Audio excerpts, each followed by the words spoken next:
Hello students, कैसे हैं आप सब। आज हम अपना फिफ्थ लेसन गणतंत्रों का उदय, योद्धे एवं उग्र के बारे में पढ़ेंगे। कौन योद्धे थे और कौन अग्र थे। महाभारत के युद्ध के बाद हरियाणा क्षेत्र में पुराने राज्य नष्ट हो गए थे। इसका प्रमुख कारण यह था कि छोटी छोटी शक्तियाँ एक दूसरे को नष्ट करने में लगी थी। इस समय ऐसी कोई शक्ति नहीं थी जो क्षेत्र को एक सूत्र में बांध सके। इस आपसी संघर्ष में जो राज्य शेष बच गए थे वे अपना प्रभुत्व धीरे धीरे बढ़ाने लगे। 6ठी शताब्दी ईस्वी पूर्व में 16 महाजनपदों का उदय हुआ, जिससे भारतीय इतिहास में क्रांतिकारी परिवर्तन हुए।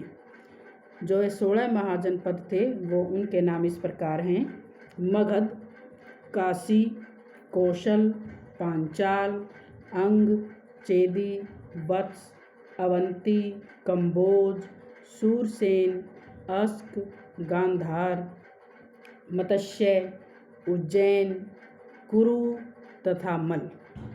इन महाजनपदों में कुरु राज्य हरियाणा से संबंधित था। कुरु जो हमने पिछले लेसन अपने महाभारत में पढ़ा था, कुरु से कुरुक्षेत्र बना और इसकी राजधानी इंद्रप्रस्थ थी। यहाँ पर पांडवों की मृत्यु के बाद जनता ने शासन चलाने के लिए गणतंत्र व्यवस्था को चुना था।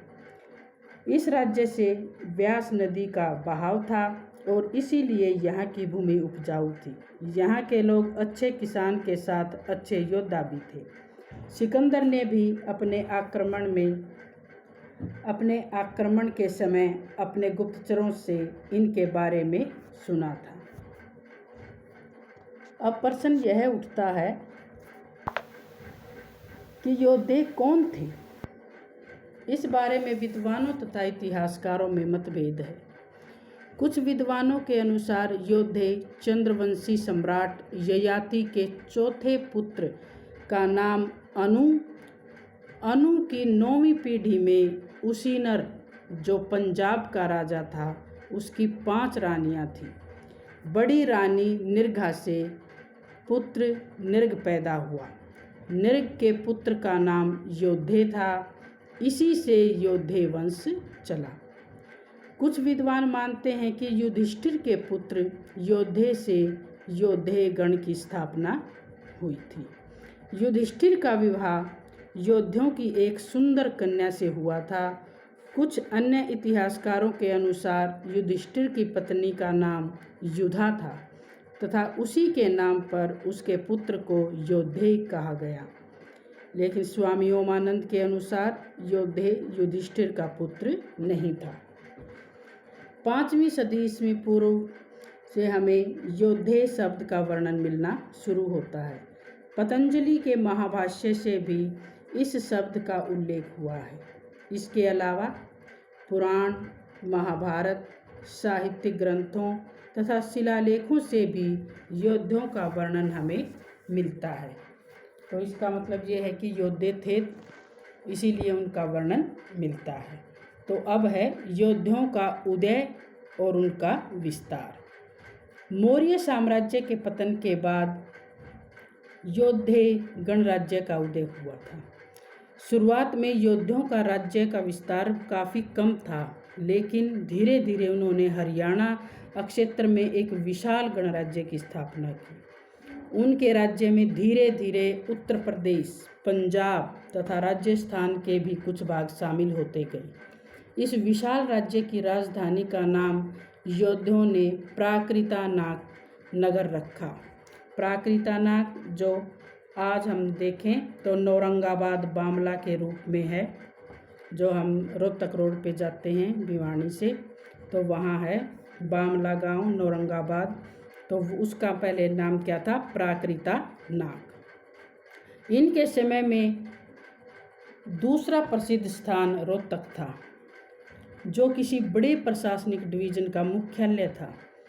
इसके समय में भारत पर उत्तर पश्चिमी से लगातार आक्रमण हुए। इनका मुकाबला यूनानी शासक डिमिट्रियस के साथ भी हुआ, जो 190 से 165 ईस्वी पूर्व के बीच में था। डिमिट्रियस को किसी कारण से अपना अभियान बीच में ही छोड़कर वापस जाना पड़ा। वो क्यों गया था वापस? क्योंकि उसके एक सेनापति था यूक्रेटाइटिस ने विद्रोह कर दिया था, इसीलिए वह वापस चला गया था अपने अभियान को छोड़कर। वापसी के समय योद्धे के सरदार महाराज के साथ उसका युद्ध हुआ। इस युद्ध में योद्धाओं ने अपार साहस का परिचय दिया तथा यूनानी शासक की सेना को भी हरा दिया। इस विजय से उनकी प्रसिद्धि दूर दूर तक फैल गई थी। इस अवसर पर उनके द्वारा विशेष सिक्के जारी किए गए, जिन पर एक और वृक्ष, ध्वज व सूर्य किया करती है। योद्धे अपने स्वभाव से ही लड़ाकू थे तथा वे किसी भी विदेशी शक्ति को हरियाणा क्षेत्र में प्रवेश नहीं करने देना चाहते थे। इसीलिए इन विदेशी शक्तियों के साथ उनका संघर्ष लगातार जारी रहा। प्राचीन हरियाणा क्षेत्र पर आक्रमण करने वालों में सबसे अधिक ताकतवर कुषाण थे। इसीलिए योद्धे उनकी बढ़ती ताकत से काफ़ी चिंतित थे। उन्होंने इनका सामना करने के लिए अपनी सेना को और भी ज़्यादा शक्तिशाली बनाया। योद्धाओं ने कुषाणों का डटकर सामना किया, लेकिन कनिष्क तथा हुविवक जैसे शक्तिशाली कुषाण शासकों के सामने उनको हार का सामना करना पड़ा। इस कारण उनके एक बड़े राज्य क्षेत्र पर कुषाणों का अधिकार हो गया, लेकिन इससे भी योद्धाओं ने हार नहीं मानी। कुषाण शासक वासुदेव के समय उन्होंने खोए हुए अपने क्षेत्र को दोबारा से कुषाणों से प्राप्त कर लिया। योद्धाओं ने अपने क्षेत्र को ही नहीं प्राप्त किया, बल्कि कुषाणों के दो प्रसिद्ध नगरों सुनेत तथा नौरंगाबाद पर भी अपना अधिकार कर लिया। इस तरह हरियाणा क्षेत्र में योद्धाओं का गणराज्य काफ़ी विशाल बनकर उभरा। अब है योद्धाओं के सिक्कों का महत्व। 1834 ईस्वी में कनिंघम ने योद्धाओं के सिक्के प्राप्त किए। खरखोदा, हांसी तथा सोनीपत से भी इनके सिक्के प्राप्त हुए हैं। इसके अलावा बहुत से सिक्के हमें रोहतक, सोनीपत, हिसार, सिरसा, गुड़गांव और करनाल से भी मिले हैं, जिन से हमें 39 सिक्के योद्धाओं से संबंधित प्राप्त हुए हैं।